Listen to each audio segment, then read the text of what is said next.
When Dr. Prokop first gave us this assignment, I was not sure what my personal philosophy was. I've never given it much thought. I've always found myself to be in a leadership role, most of the time not because I chose to be a leader, but because I was selected to do so. When I was first thinking about what type of leader I was, I wondered, am I authentic, charismatic, possibly servant,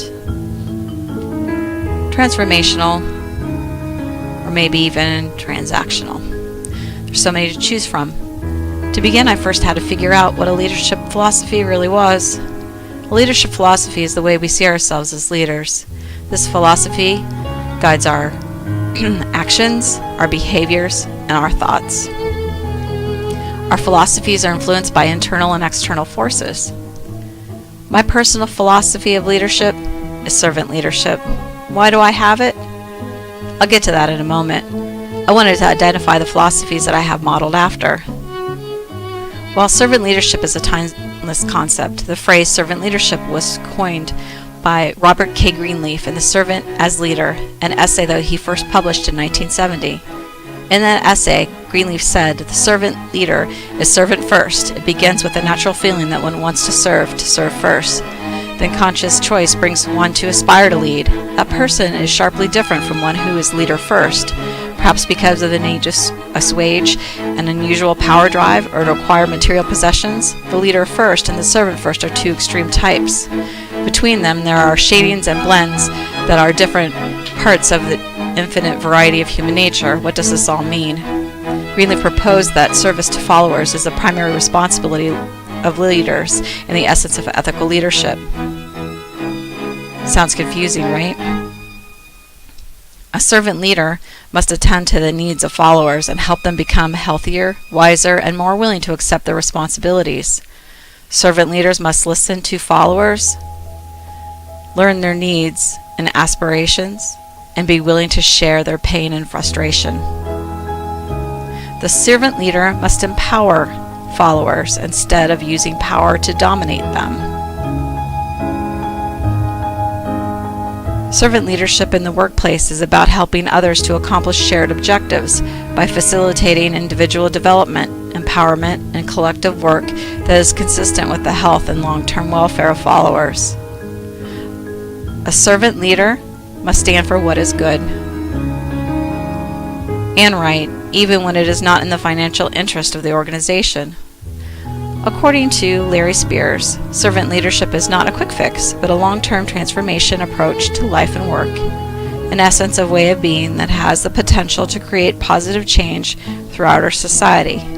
Mr. Spears identified 10 critical characteristics of servant leadership that was found in genuine, credible, ethical leaders. These characteristics are listening, being receptive to what others are saying, and being in touch with one's own inner voice. This, coupled with periods of reflection, are essential. Empathy, striving to understand and empathize with others. People need to be accepted and recognized for their special and unique qualities. Having the abilities to understand people and accept them as persons with good intentions. Healing, having the need to heal oneself as well as assisting with others. Awareness, making a commitment to self-awareness and genuine awareness. This will aid with the servant leader in being able to view most situations from a more integrated, holistic position. Persuasion, convincing without coercion while offering hope to those who need it as well as sharing wisdom. Conceptualization, looking beyond the day-to-day realities while looking from a broader perspective. Foresight, predicting the likely outcome of a situation based on the understanding of lessons of the past, the present, and the future. Stewardship, holding something in trust for the greater good through maintaining the use of persuasion and openness rather than control. Commitment to the growth of people, believing in the intrinsic value of others beyond their input as workers, and building a community, raising the consciousness regarding oneself and others and those of the group while developing communication. Great servant leaders. Abraham Lincoln is one of his great servant leaders. Lincoln's actions during the U.S. Civil War was often cited as a prime example of a servant leadership behavior. Many scholars look to his preservation of the Union during the conflict and the freeing of the Southern slaves. I believe he was a servant leader because he showed empathy, kindness, compassion, and goodwill toward fellow man. This is something to think about.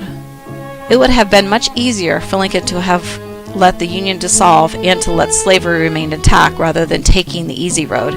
However, Lincoln chose the harder road because it would be more beneficial to the people he was serving in the long run, even if they did not realize it at the time.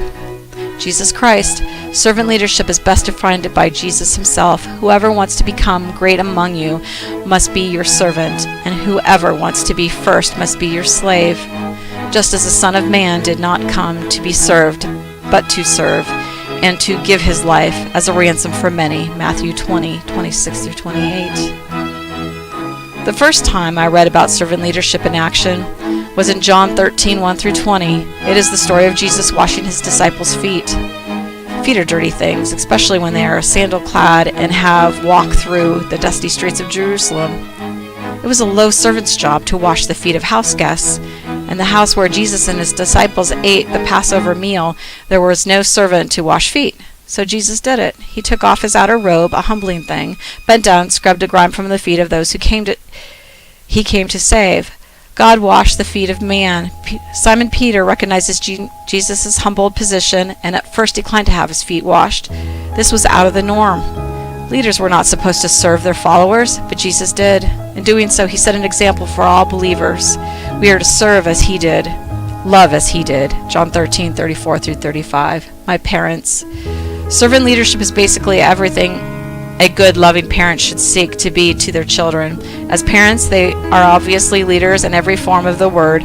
They had complete authority over me, an enormous amount of influence, and had the power to punish or reward in the way that many leaders do. But beyond that, they had the power to shape a human life. That's a huge power and responsibility for someone to have. But I can gladly say that my parents used their power and influence over me and my sister in the best way that they could. My examples of my leadership in my home life. My children come home from school and confide in me any problems that they were having, and I'm always there to pick up the pieces. This is an example of healing, which is an important part of being a servant leader. Persuasion and conceptualization are two other characteristics that I have. Persuasion because as a parent I am able to pass on my own beliefs, feelings, and thoughts to my children. I want to influence my children to act in a way as I see appropriate and that fits with the goals I have set for them. Conceptualization is my ability to focus on the big picture. I want to pass on to my children the schooling and education I have planned and any extracurricular activities for my children to get involved in. These things all impact the way the children will grow and learn, which would ultimately dictate the persons they will be in the future when they are adults. My examples of my leadership in my work.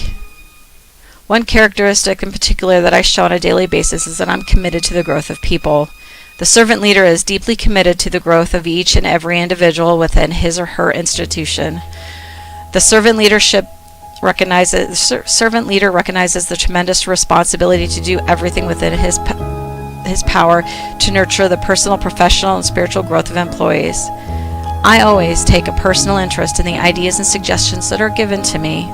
As a technology director, I listen not only to my staff, but to teachers, students, and parents.